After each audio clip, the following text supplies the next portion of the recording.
नमस्कार सभी को स्वागत है मेरे YouTube चैनल पीयूष मिश्र 13 पर।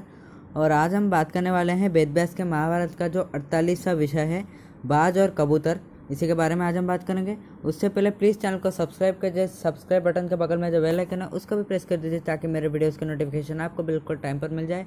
वीडियो अच्छा लगे तो लाइक कीजिए और शेयर भी कीजिए आपके फ्रेंड्स और रिलेटिव्स के साथ ताकि हमारा चैनल ग्रो कर सके। चलिए शुरुआत करते हैं।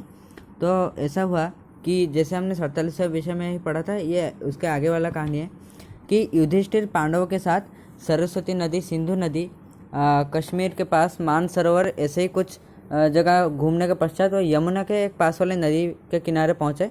और वहाँ पर ऋषि लोमस ने कहा राजा युधिष्ठिर से कि इस स्थान पर राजा उशिनर ने पूर्व काल में एक यज्ञ किया था जिसके द्वारा इंद्र का आसन जो है वो कांपने लगा था। और वो कहानी ऐसा है कि राजा उशिनर को परीक्षा करने के लिए इंद्र और अग्नि देव ने सोचा कि वो दोनों बाज और कबूतर बन के आएंगे।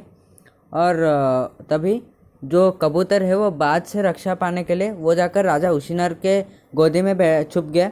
और तभी बाज ने भी ये देख लिया कि राजा उशिनर के गोदी में जाकर कबूतर बैठा है। तो बाज ने कहा कि हे राजा, मैं अभी खाना चाहता हूँ, मेरे पास अभी खाना नहीं है और मुझे खाना है, और ये जो कबूतर है ये मेरा खाना है अभी के लिए। तो धर्म के लोभ में पड़ के आप इसको रक्षा मत कीजिए, और अगर आप इसे नहीं छोड़ेंगे तो आपका धर्म क्षय होगा और आपको बिल्कुल भी आपको धर्महीन माना जाएगा।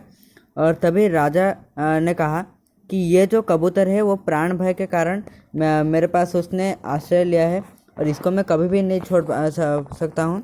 तो इसी के उत्तर में बाज ने कहा कि हे महाराज, सब प्राणी खाने से ही जन्म हुए हैं और खाने के द्वारा ही जीवित है। तो किसी पराय धन के द्वारा तो प्राणी बहुत समय तक जीवित रह सकता है, पर खाने के बिना कभी भी जीवित नहीं रह सकता।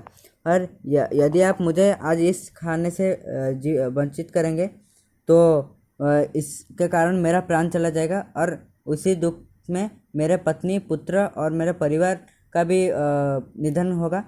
और हे राजा, तुम सिर्फ एक कबूतर को रक्षा करने के लिए बहुत प्राणी का विनाश का कारण हो गए, और जो धर्म दूसरों के धर्म का विरोधी हो वो ठीक धर्म नहीं है। जो मैं कह रहा हूँ यानी आप कबूतर को मेरे को दे दीजिए, वही सच्चा धर्म है। तो राजा उशिनर ने कहा कि तुम जो कह रहे हो वो सत्य है, पर जो शरणार्थी है मैं उसको कैसे त्याग कर सकता हूँ। तुम्हारा अगर खाने का ज़रूरत है तो वो मुझे कहो, मैं तुमको ज़रूर दे दूँगा, वो देने के लिए प्रस्तुत हो। गाय का मांस हो या भैंस का मांस हो, जो भी तुम्हें मांस तुम्हारा पसंद है मैं तुमको दे दूंगा। पर बाज ने कहा कि हे महाराज, जो हर प्राणी का अलग तरह का खाना होता है, तो मेरे लिए जो गाय का मांस या भैंस का मांस ये सब मेरे लिए उचित नहीं है, ठीक नहीं है, मैं उन्हें नहीं खा सकता। और विधाता ने आज इस कबूतर को मेरे पास खाने के रूप में भेजा है, तो मैं क्यों और इसको छोड़कर और किसी को खाऊं। तो राजा उशिनर ने कहा कि तुम जो भी कहोगे मैं तुम्हें देने के लिए प्रस्तुत हूँ, पर इस शरणार्थी कबूतर के सिवाय तुम जो भी चाहो मांगो। तो बाज ने कहा अगर आपका कबूतर के प्रति इतना स्नेह है तो मैं ये चाहता हूँ कि इस कबूतर के वजन के समान आप अपने शरीर से मांस काटकर मुझे दीजिए।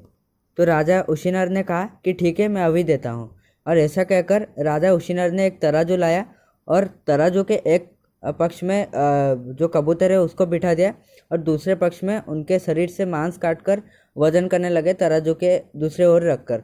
पर उन्होंने जितना भी मांस काटा अपने शरीर से वो जो कबूतर के मांस के शरीर के वजन के समान नहीं हो पाया। इसी प्रकार राजा काटते गए अपने शरीर से मांस, पर फिर भी उसका वजन जो है वो कबूतर के समान नहीं हुआ। और जब ये समान नहीं हुआ तो राजा खुद ही बैठ गए उस तराजू पर फिर भी वो वजन जो है वो कबूतर से ज़्यादा नहीं था। और यह देखकर बाज ने कहा कि राजा उशिनर, यानी जो बाज यानी जो इंद्र जो बाज के रूप में आए थे, तो बाज ने कहा कि राजा उशिनर, तुम्हारा परीक्षा समाप्त हुआ। मैं इंद्र हूँ और ये जो कबूतर है वो अग्निदेव हैं, और हम सिर्फ तुम्हारा धर्म ज्ञान परीक्षा करने के लिए आए थे, और तुम अभी सारे संसार में प्रसिद्ध हो गए।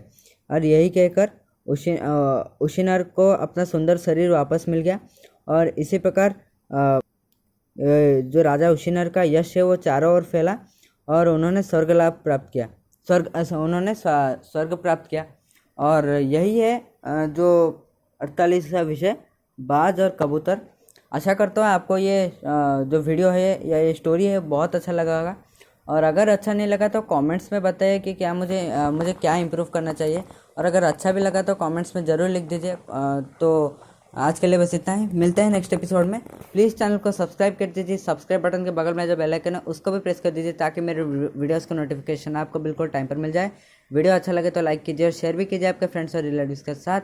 और आज के लिए बस इतना ही, नमस्कार।